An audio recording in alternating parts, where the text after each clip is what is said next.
Hello dears, തവളഗിരീശ്വരർ Shiva temple വേങ്ങോട്രം ഈ പറഞ്ഞ സ്ഥലത്തേക്ക് ട്രക്കിങ്ങിന് പോയ വിശേഷങ്ങളാണ് ഇനി പറയാൻ പോണത്. രാവിലെ 5:30 കഴിഞ്ഞപ്പോൾ ഞങ്ങൾ ചെന്നൈയിൽ നിന്ന് ഇറങ്ങി. ഞങ്ങൾക്ക് ഏകദേശം ഒരു 100-110 കിലോമീറ്ററിൻ്റെ അടുത്ത് ദൂരം ട്രാവൽ ചെയ്തിട്ടാണ് ഈ ഒരു സ്പോട്ടിലേക്ക് എത്തിയത്. വളരെ ലൈറ്റായിട്ട് ബ്രേക്ക്ഫാസ്റ്റും കൂടി കഴിച്ചിട്ടാണ് ഞങ്ങൾ പോയത്. 2 കാറിലായിട്ട് 10 പേരടങ്ങുന്ന ഒരു ഗ്രൂപ്പായിട്ടായിരുന്നു ഞങ്ങൾ ട്രക്കിങ്ങിന് പോയത്. മെയിൻ റോഡിൽ നിന്ന് ഒരു 2-3 കിലോമീറ്റർ ഉള്ളിലേക്ക് പോകുമ്പോഴാണ് ട്രക്കിങ്ങിൻ്റെ സ്റ്റാർട്ടിംഗ് പോയിന്റ് വരുന്നത്. ആക്ച്വലി അപ്പുറത്ത് നല്ല വഴി ഉണ്ടായിരുന്നെങ്കിലും ഞങ്ങൾക്ക് ചെറുതായിട്ടൊന്ന് വഴി തെറ്റിയുകൊണ്ട് ചെറുതായിട്ടൊരു ഓഫ് റോഡ് വഴി കൂടിയാണ് ഞങ്ങൾ പോയത്. But that was also good. തമിഴ്നാട്ടിൽ തിരുവണ്ണാമലൈ ഡിസ്ട്രിക്റ്റിൽ വന്തവാസിക്കടുത്ത് വീങ്ങുണ്ട്രം വില്ലേജിലാണ് തവളഗിരീശ്വരർ ശിവ ടെമ്പിൾ സ്ഥിതി ചെയ്യണത്. സമുദ്രനിരപ്പിൽ നിന്ന് ഏതാണ്ട് 1500 അടി ഉയരത്തിലൊക്കെയാണ് ഈ അമ്പലം ഉള്ളത്. 24 മണിക്കൂറും ഓപ്പൺ ആയിട്ടുള്ള ഒരു പിൽഗ്രിം ഡെസ്റ്റിനേഷനാണ് തവളഗിരി ശിവ ടെമ്പിൾ. പക്ഷെ ഞങ്ങളിവിടെ ട്രക്കിംഗ് എന്നുള്ള ഉദ്ദേശത്തിലാണ് പോയത്.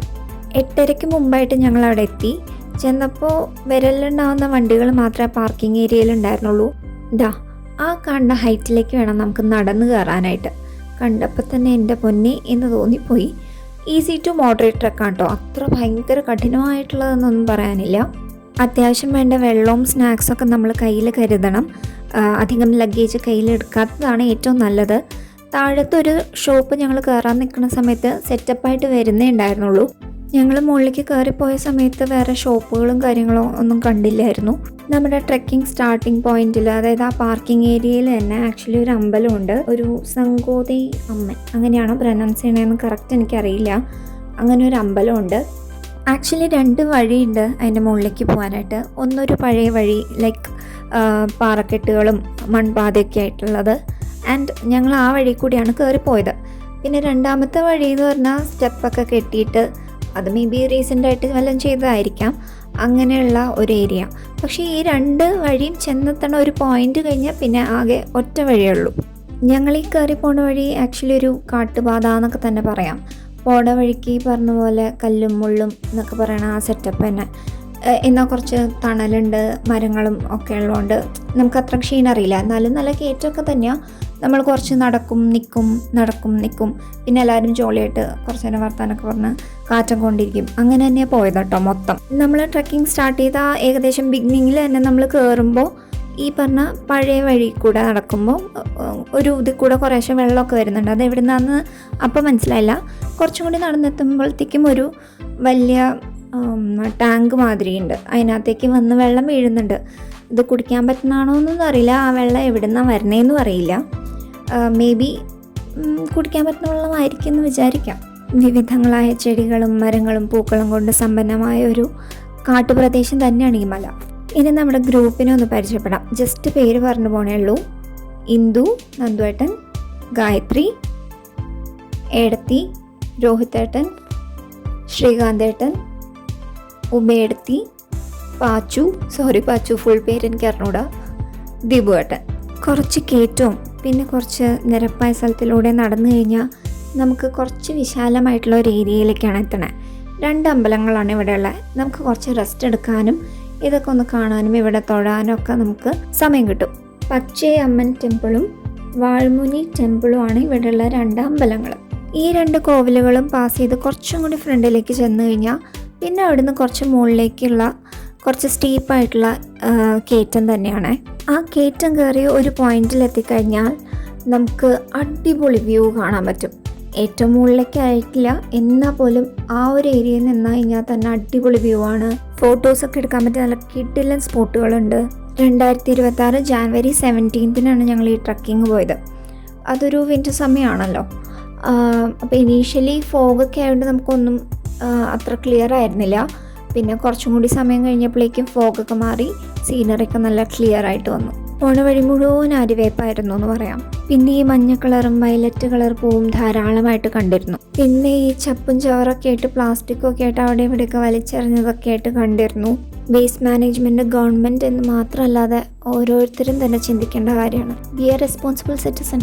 ഇനി ഈ അമ്പലത്തിനെ പറ്റി കേട്ടതും വായിച്ചതുമായിട്ടുള്ളതും ഇതുമായിട്ട് അസോസിയേറ്റ് ചെയ്ത് കേട്ടതും വായിച്ചതുമായിട്ടുള്ള 1-2 കഥകളും കൂടി പറയാം. തവളഗിരി, തവള എന്ന് വെച്ചാൽ ഫ്രോഗ്, ഗിരി പറഞ്ഞാൽ ഹിൽ. അപ്പോൾ തവളയുള്ള മലകളുടെ ഈശ്വരനായിട്ടുള്ള ശിവൻ എന്നുള്ള ഒരു പേരാണ് കോമൺ ആയിട്ട് എല്ലാവരും യൂസ് ചെയ്യണേ. പണ്ടൊരു മുനി തവളയുടെ രൂപം ധരിച്ച് ഈ മലയിൽ വന്നിട്ട് ശിവഭഗവാനെ തപസ് ചെയ്യുകയും അതിൽ സന്തുഷ്ടനായ ഭഗവാൻ ദർശനം നൽകി അനുഗ്രഹിക്കുകയും ചെയ്തു. അതിനുശേഷം ഇതിന് ധവളഗിരീശ്വരർ എന്നുള്ള ഒരു പേര് വന്നു എന്നുള്ള ഒരു കഥ. മറ്റൊരു കഥ ധവളഗിരീശ്വരർ ശിവ ടെമ്പിൾ എന്നുള്ള രീതിയിൽ കേട്ടതാണ്. ധവളം മീൻസ് വൈറ്റ്, വെള്ള, ഗിരി മീൻസ് ഹിൽ, കുന്ന്, മല എന്നൊക്കെയാണ്. വെളുത്ത മലയുടെ ഈശ്വരനായിട്ടുള്ള ശിവൻ എന്നുള്ള പേരിൽ ധവളഗിരീശ്വരർ എന്നുള്ള ഒരു പേര്. അതിൻ്റെ കഥ കേട്ടിട്ടുള്ളത് ഇങ്ങനെയാണ്. വ്യാസമഹർഷി ഭഗവാനെ തപസ് ചെയ്യാനായിട്ട് ഈ ഒരു വെളുത്ത മലയിൽ വരികയും ഒരു ശിവലിംഗം പ്രതിഷ്ഠിച്ച് ഭഗവാനെ പൂജിച്ചു എന്നും കഥ കേട്ടിട്ടുണ്ട്. പിന്നെ അസോസിയേറ്റ് ചെയ്ത് കേട്ടിട്ടുള്ള ഒരു കഥ ഇതാണ്. ശ്രീ മുരുകന് ഭഗവാൻ ശിവൻ്റെ ദിവ്യജ്യോതി ദർശനം ഈ മലയിൽ വെച്ചിട്ടാണ് ലഭിച്ചതെന്നും താരകാസുര നിഗ്രഹത്തിന് മുൻപായി അദ്ദേഹത്തിൻ്റെ പ്രധാന ആയുധമായ വേൽ ഇവിടെ വെച്ചാണ് ലഭിച്ചതെന്നും കേട്ടിട്ടുണ്ട്. പല പല കഥകൾ, ഏതാ ശരി തെറ്റെന്നൊന്നും പറയാനറിയില്ല. പിന്നെല്ലാം വിശ്വാസത്തിനനുസരിച്ചിരിക്കും. നമ്മൾ എന്ത് വിശ്വസിക്കുന്നോ അതായിത്തീരുന്നു പറയുന്ന പോലെ. അങ്ങനെ നമ്മളിതാ കുറച്ച് ഗുഹ പോലെയുള്ള വഴികളിലൂടെയും കുറച്ച് സ്റ്റെപ്പൊക്കെ കയറിയിട്ട്, നല്ല സ്റ്റീപ്പായിട്ടുള്ള സ്റ്റെപ്പൊക്കെ കയറിയിട്ട് അറ്റ് ലാസ്റ്റ് ഏറ്റവും മുകളിൽ ധവളഗിരീശ്വരർ ശിവ ടെമ്പിളിലേക്ക് എത്തി. ഞങ്ങൾ ഏറ്റവും മുകളിൽ ഒരു 45 minutes to 1 hour മാക്സിമം അത്രയൊക്കെ ചിലവഴിച്ചുള്ളൂ. ഇനീഷ്യലി ചെന്ന സമയത്ത് ഫോഗ് മൂടിക്കിടക്കണോണ്ട് സീനറി അത്ര ക്ലിയർ ആയിരുന്നില്ലെങ്കിലും കുറച്ച് കഴിഞ്ഞപ്പോഴേക്കും സീനറി നല്ല ക്ലിയർ ആയിട്ട് വന്നു തുടങ്ങിയായിരുന്നു. പിന്നെ അവിടെ റിനോവേഷൻ, കൺസ്ട്രക്ഷൻ പരിപാടികളൊക്കെ നടക്കണോണ്ട് ഒരുപാട് ഇഷ്ടികകളും സിമെൻറ്റും അതും ഇതൊക്കെ ആയിട്ട് നിറച്ച് സാധനങ്ങളായിരുന്നു. ശരിക്കും പറഞ്ഞാൽ കുറേ ആൾക്കാർ വന്നാൽ നിൽക്കാനുള്ള സ്പേസ് ഒന്നും ഇല്ലായിരുന്നു. പിന്നെ ഞങ്ങൾ അവിടെയും ഇവിടെയൊക്കെ കിട്ടിയ ഗ്യാപ്പിനൊക്കെ കുറച്ച് സ്ഥലത്തൊക്കെ നിന്നു.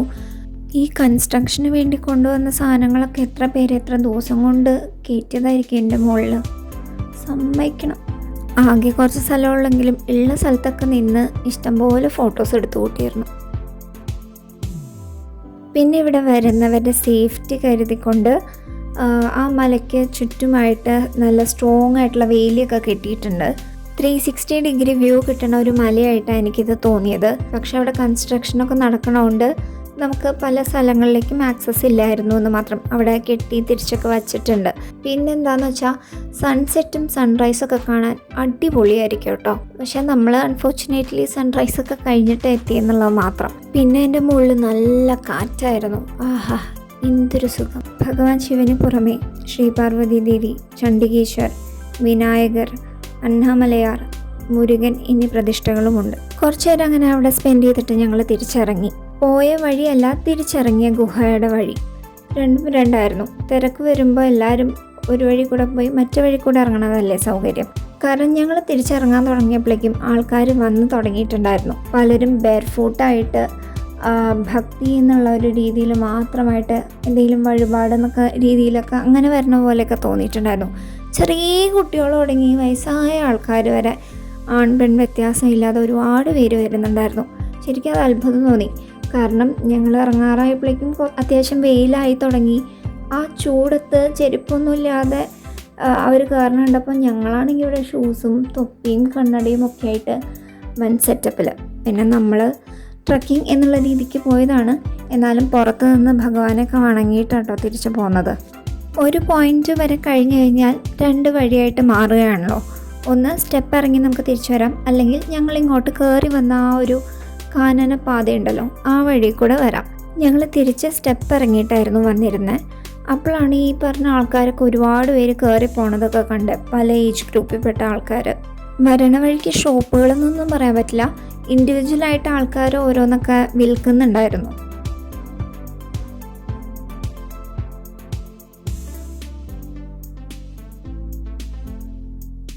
അങ്ങനെ ട്രക്കിംഗ് ഒക്കെ കഴിഞ്ഞ് ഞങ്ങൾ താഴത്തേക്ക് എത്തി. It was A nice trek. ഭയങ്കര രസമായിരുന്നു. എല്ലാവരും കൂടി ആയപ്പം ജോളിയായിട്ട് അതങ്ങ് ഒഴുകിപ്പോയ പോലെ തോന്നി. ഞങ്ങൾ താഴത്തെത്തിയപ്പോഴേക്കും ലിറ്ററലി ഞങ്ങൾ മുകളിലേക്ക് പോയപ്പോൾ ഉണ്ടായിരുന്ന ഒരു പാർക്കിംഗ് ഏരിയ പോലെയായിരുന്നില്ല. എത്ര വണ്ടികളാണെന്നറിയോ, ഒരുപാട് വണ്ടികളും കുറേ ഷോപ്പുകളും. ഞങ്ങൾക്ക് സത്യം പറഞ്ഞാൽ വെള്ളത്തിൻ്റെ ഒന്നും ഷോപ്പൊന്നും കണ്ടില്ല കേട്ടോ. ശരിക്കും വെള്ളം കാര്യങ്ങൾ കയ്യിൽ വെച്ചില്ലെങ്കിൽ നിങ്ങൾ പെട്ടുപോകും. ഇനി പുതിയതായിട്ട് വന്നിട്ടുണ്ടോ എന്ന് എനിക്കറിയില്ല. തിരിച്ചിറങ്ങി വന്നപ്പോഴേക്കും വെള്ളം കുടിക്കാൻ അങ്ങോട്ട് തിരക്കായി എല്ലാവർക്കും. പിന്നെ ഉണ്ടായിരുന്ന വെള്ളം നമ്മൾ ഷെയർ ചെയ്ത് എല്ലാവരും ഓരോ കവിളൊക്കെ വെച്ച് അങ്ങോട്ട് കുടിച്ചു. അപ്പം കിട്ടിയൊരു ആശ്വാസം, എൻ്റെ മോനെ. പിന്നെ അധികം വൈകാതെ നമ്മൾ അവിടെ നിന്ന് ഇറങ്ങി. അപ്പോഴും ആൾക്കാർ വന്നുകൊണ്ടേയിരിക്കുകയായിരുന്നു. എന്തായാലും ഞങ്ങൾ പോയ സമയം അടിപൊളിയായിരുന്നു. അവിടുന്ന് കുറച്ച് പോന്നിട്ട് മെയിൻ റോഡിലുള്ള ഒരു കടയിൽ നമ്മൾ ചായ കുടിക്കാനായിട്ട് കയറി. പിന്നെ ഉച്ചയൊക്കെ ആയപ്പോഴേക്കാണ് നമ്മൾ ചെന്നൈക്ക് എത്തിയത്. സോ നമ്മൾ ലഞ്ചും എല്ലാവരും കൂടി പുറത്തുനിന്ന് കഴിച്ചിട്ടാണ് തിരിച്ചവനവൻ്റെ വീട്ടിലേക്ക് പോയത്. Anyways well spend day. അപ്പോൾ ഇത്രയ്ക്കുള്ള വിശേഷങ്ങൾ. ബായ്.